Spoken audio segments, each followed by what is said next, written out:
திருச்சிற்றம்பலம். நமச்சிவாயம் வாழ்க. திருஞான சம்பந்தர் பெருமான் திருவாய் மலர்ந்தருளிய முதலாம் திருமுறை திரு பிரம்மபுரம் பதிகம். முதலாம் பாடல் தோடுடைய செவியன். இந்த பாடலின் வரலாறை பார்க்கலாம்.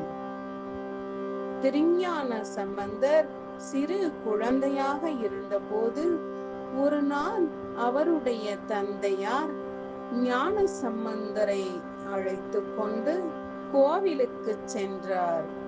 போகிற வழியில் கோவில் திருக்குளத்தில் நீராடி செல்லலாம் என்று குளத்தில் இறங்கி நீராடி கொண்டிருந்தார். அப்போது ஞான சம்பந்தருக்கு பசி எடுத்தது. குரல் எடுத்து அழுதார்.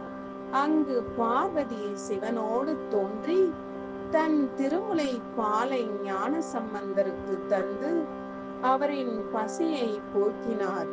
நீராடி வந்த தந்தையார் பிள்ளையின் வாயில் பால் ஒழுகுவதைக் கண்டு யார் தந்தார்கள் என்று வினவ, குழந்தை திருஞான சம்பந்தர் மேலே காட்டி இந்த பாடலை பாடியது. திருச்சிற்றம்பலம்.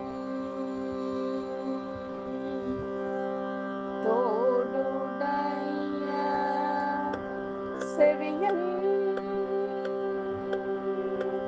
தோடுடைய செவியன் வினை ஏறியோ தூவென் மதிசூடி காடுடைய சுடலை பொடி பூசி, காடுடைய சுடலை பொடி பூசி என் உள்ளம் கவர் கல்வன்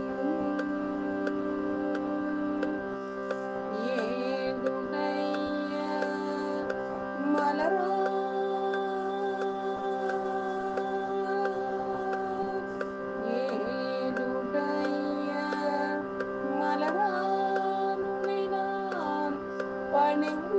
பணிந்தேத்தரும் செய்த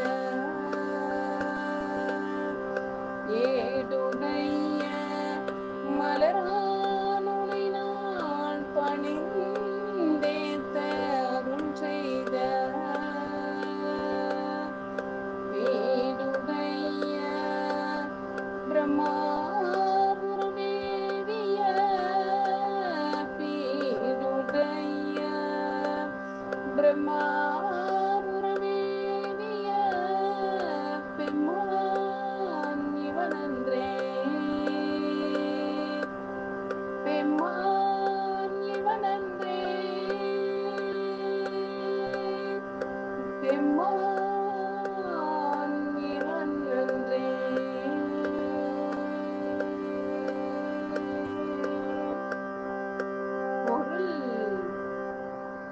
ஒரு காதனில் தோட்டினையும் மற்றொரு காதனில் குழை ஆவரணத்தையும் அணிந்த சிவபெருமான் இடப்பத்தை தனது வாகனமாக கொண்டும் தன்னிடம் சரணடைந்த பிறை சந்திரனை தனது சடையில் ஏற்ற வண்ணம் சுடுகாட்டு சாம்பலினை தனது திருமேனி முழுதும் பூசியவராய் உள்ளார்.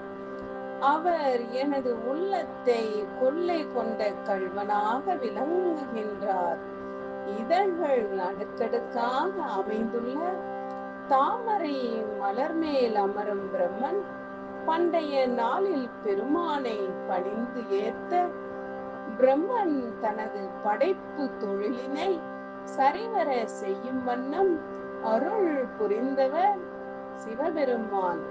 இவரே பெருமை உடையதும் பிரம்மாபுரம் என்று அழைக்கப்படுவதுமாகிய சீர்காழி நகரினில் உறைபவரும் எனது பெருமை மிக்க தலைவனாகவும் இருக்கின்றார். திருச்சிற்றம்பலம்.